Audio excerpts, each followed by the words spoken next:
এই হত্যার দায় দায়িত্ব সারা দেশব্যাপী তারা যে অরাজকতা তৈরি করেছে এর দায় দায়িত্ব বর্তমান সরকার এবং সরকারি দলকেই বহন করতে হবে।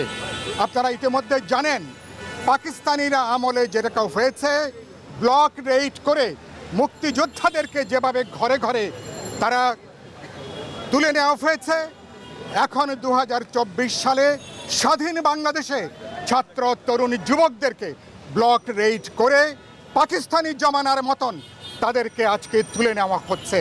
ইতিমধ্যেই দেশের মানুষ ছাত্র তরুণরা সরকারকে তারা গুড বাই তারা জানিয়ে দিয়েছেন। এখন সরকার টিকে আছে কেবলমাত্র প্রশাসনের উপরে তারা নির্ভর করে।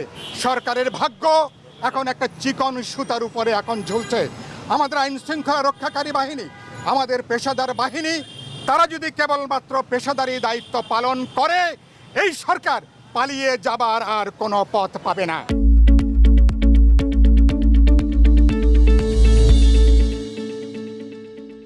আমরা পরিষ্কার করে বলতে চাই, সংকটটা রাজনৈতিক সংকটকে রাজনৈতিকভাবে এটাকে সমাধান করেন। রাজনৈতিকভাবে সমাধান করতে হলে কিভাবে আপনারা পদত্যাগ করবেন, পদত্যাগের মধ্য দিয়ে বিরোধী দল জনগণকে আস্থায় নিয়ে আলাপ আলোচনা করে অন্তর্বর্তী সরকারের অধীনে সম্ভব স্বল্পতম সময়ে একটা গ্রহণযোগ্য নির্বাচনের পথ এখন আপনারা তৈরি করতে পারেন। সরকার যদি সে পথে না হাঁটে, তাহলে আজকে এই যে গণজাগরণ তৈরি হয়েছে, আমাদের শিশুরা তরুণরা তাদের সাথে সমগ্র জনগণ, অভিভাবক শিক্ষকরা, সমগ্র জনগণ আজকে একটা ঐক্য জোট আজকে তারা গড়ে তুলেছে। মানুষের পুঞ্জীভূত ক্ষোভ না হলে এই সরকারকে ক্ষমতা থেকে টেনে নামাতে মানুষ বাধ্য করবে।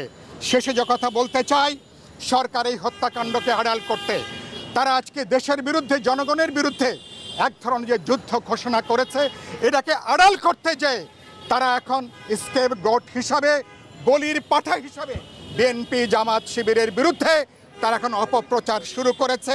ইতিমধ্যেই জামাত এবং শিবিরকে নিষিদ্ধ করবার তারা সিদ্ধান্ত নিয়েছে সন্ত্রাস দমনের আইনে তাদেরকে যদি নিষিদ্ধ করতে হয়, এই সরকার গত 15 বছর দেশের বিরুদ্ধে তারা যে সন্ত্রাস করেছে, তারা যে রাষ্ট্রীয় সহিংসতা চালিয়েছে, বিশেষ করে গত 15 দিন ধরে সমগ্র দেশবাসীর বিরুদ্ধে তারা যে হত্যাকাণ্ড সংগঠিত করেছে, সরকারকে কোন আইনে এই সরকার এবং সরকারি দলের বিচার হবে, বাংলাদেশের মানুষ নিশ্চয়ই ভবিষ্যতে সেটাকে তারা নির্ধারণ করবে।